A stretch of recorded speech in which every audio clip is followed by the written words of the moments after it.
The story of Ratatouille is not simple. Remy doesn't just want to cook.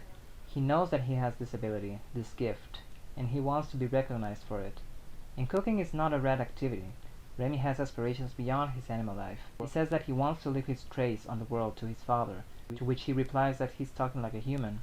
And Émile is concerned too at the beginning of the film, standing on 2 feet, cooking, reading, watching television. Those are human activities. But Remy does all of that, and he learned it from the culinary mastermind Gusteau himself. He finds human activity much more fulfilling for his creative spirit. Remy has to find his footing between these two worlds, animals and humans. He has to confront his animality as he tries to become an artist. No human is fully human, and no animal is fully animal. The most particular aspect of Ratatouille is the conflict between the artist and the critic. Schaffrillas says that ego is the antagonist of the movie because it is pride and selfishness that usually comes in the way of our goals and fruitful relationships. But then I thought about it from the Freudian perspective, at a very basic level. The ego is the self, but in English is translated as ego, superego, and id is in German das Ich, das Über-Ich und das Es. In Spanish it is yo, super-yo, y el ello. In French, le moi, le surmoi, et le ça. While vanities and conceit can be diminished, ego itself cannot be eliminated because it is part of identity. And between the artist and the critic, ego plays a very interesting role.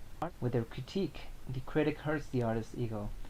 Artists are proud of their art. They can also be very insecure about it, but then they have an ego that is already beaten down.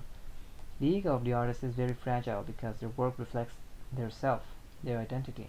Because of the intimate relation with the work, incomprehensible to everyone else, any attack against the art piece becomes personal. It is common to see artists behaving as rock stars, since they are the creative deities, but it is rare to see a critic superstar. Artists have the advantage of appealing to emotions, memories, and fantasies. Critics instead appeal to value, discourse, and method, something the average enthusiast is less engaged by, less familiar with. Our works can be immediately related with the individual that produced them, but critique tends to be subjectified, generalized within the canon, although opinions, the instrument of the critic, are just as personal and subjective as any artwork. Has opinion been commodified like every other type of art form?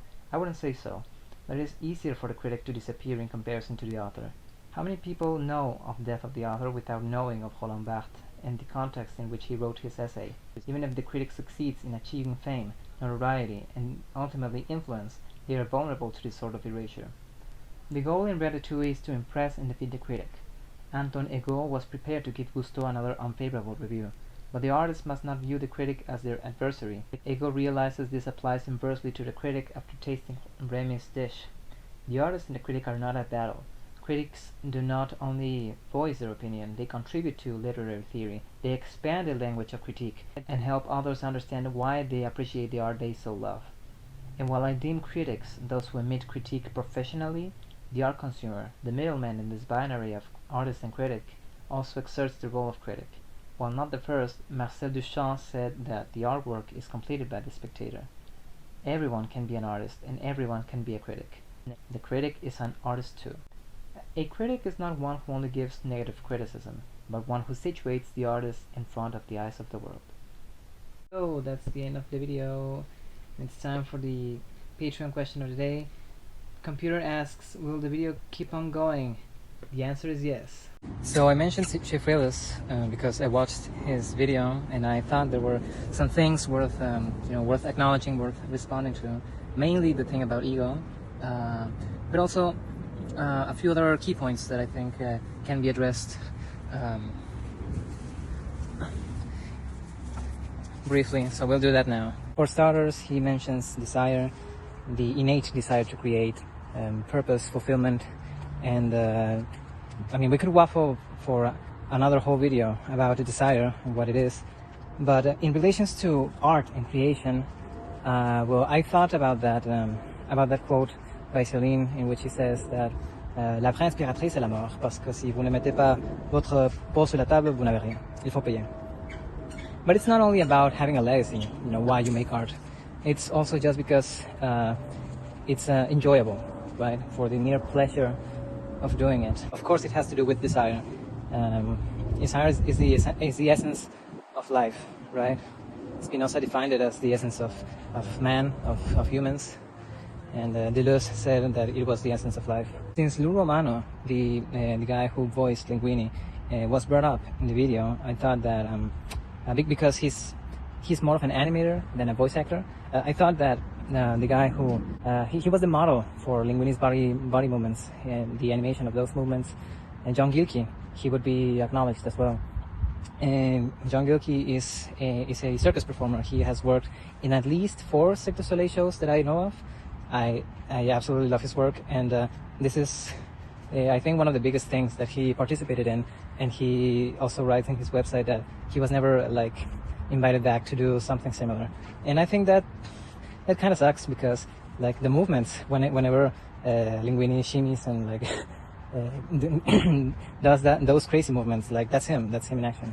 I don't agree with like Pixar movies not being Brad Bird's Pixar movies not being made for children, like having children in mind as the primary audience. I think that they are, like, that's just how, mainstream animation works. I would say that Pixar films in general are family movies. Therefore, children are included in that primary audience, even if, like, the storylines can also engage and appeal to adults. Just think about early Disney movies, like Snow White, Pinocchio, that sort of stuff. When like scary imagery and like heavy themes also were like just part of the story. So, I don't know, what would you call those? Movies for children, movies for family movies, for adults. And regarding the indie pacing, I think, look, the categorization that he makes is like between mainstream films and like blockbusters and indie films. But this is purely a commercial distinction, because he also like conflates art house movies with indie movies, which are not exactly the same. For example, Napoleon Dynamite was made on a budget I don't think of even $1 million, and it was a hit, but it was also like very similar to other marketable comedy movies of the time. And again, we could argue about like the structure of films that predate, let's say, not only the indie, well, let's say the indie aesthetic of the 2000s, because before then it wasn't really a thing, or it didn't have that name. Yet, like, similar structures had always been present in cinema, in both mainstream and more like art house movies, since like the beginning of the art form. But enough getting too off topic. If we're still going to talk about Ratatouille, I want to bring up one last thing that I think is very interesting. The dish, Ratatouille, the one that is that the movie is named after. What does it represent? In the movie, in the climax, in the very special moment. What does it represent? And for that, I would like to show you the scene in which Remy proposes the dish, and what Colette says in response, in 3 languages. But before that, a little bit of context. Ratatouille is a dish from Provençal, France. It's a region in the south of France, à la campagne, which means like in the countryside. It's like that rural region of the south of France. So, like, the people who eat it, of course, are of, say, of the lower class. Ratatouille, it's a peasant dish. Wow, peasant. That's very direct, right? Very straight up. Like, even if peasantry doesn't exist in today, like it really refers to lower class people from rural areas. And we're talking about the south of France here, because still, yeah, the center of the country, where the capital is, where the media and like that sort of industry is, and where the elite is, basically.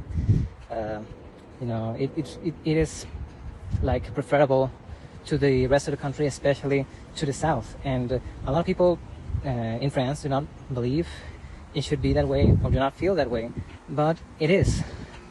Like, if we're talking about class relations. Ratatouille. Es un platillo corriente. This is interesting because it is not as explicit as in English, as peasant, as to say peasant. Instead, corriente could refer, even in the context of just the restaurant, it could refer like platillo corriente, comida corriente, to something which is not served in luxurious restaurants like Gusteau. But it still has that connotation. It still refers to that food eaten by the lower class people or the people who live in rural areas, and it points to that, right? But it's not, it's not as direct. De la ratatouille? C'est un peu rustique. And once you look at that, rustique is probably the more accurate of these terms, because it only means of the country, of the countryside. It means like rural. So it does not have that like superiority, inferiority connotation that the other two translations had. And in the English one is like the original, right? So it's just something that I found interesting, that has to do with the class relations hinted at by the movie, because that's the point, right? Antonego was from there. He was from that region. He grew up like not in the elite class. And that preference, that taste for the dishes of his place of origin, he never grew past them. He never outgrew them, despite having moved like to the elite, to put it some way. And even the accent, even the way that people speak, can signal to like their economic class. In England, there's like the posh accents, and there's the like working class accents, like Cockney, for example. And same thing in France. The accents of the South in some industries, like in television, just acting. If you have a strong, or like in journalism, if you have a strong Southern accent, you're less likely to be hired to those sorts of jobs. And so some people even try like softening it, losing it, and just for the sake of like accommodating to the tastes of like the elite class. Elle a fait appel à Igor, un coach vocal réputé, pour l'aider à perdre son accent de Nice, sa ville d'origine. Il y a des moments où en casting, on me dit, ça serait bien si vous n'aviez pas l'accent. Donc c'est pour ça, avec l'accent ou sans l'accent, on ne sait plus trop quoi. Pour Ludivine, la problématique de l'accent du Sud, c'est que tout est un petit peu bouilli. Sympathiquement bouilli, c'est ratatouille. Pour perdre son accent ratatouille, Ludivine travaille lettre par lettre. I'm pretty sure that he meant that in jest, like he was tongue-in-cheek, but still, like it didn't sit well for me to like hear him call her accent ratatouille, right? Because she's being reduced to a dish that is also associated with a lower class, or with the lower class, or the people from the countryside, and that that doesn't feel right. And lastly, I would like to compare the pronunciations of the title of the film. In English, we say ratatouille. At first glance, it would seem that the stressed syllable is the first one, rat, as to say rat, ratatouille. But I can tell. It also sounds like the two is also stressed. And I'm not sure. I'm not that sure. In French, well, let's listen to how Colette in the different languages pronounces it. What? I am making ratatouille. ¿Qué? Es para el ratatouille. Quoi? Je prépare une ratatouille? Comment tu l'as fait, toi, la ratatouille? So we got ratatouille, and ratatouille. Pretty fun stuff. My dogs already went back into the house, so I'm going to stop the video here. Ratatouille, great movie. Check Schaffrillas' video if you haven't. I mean, it has like 5 million views. Why haven't you already seen it? Well, goodbye. This has been my ramblings. Bye. It also has to do. Look at this. Wow, that's a huge butterfly. Wow.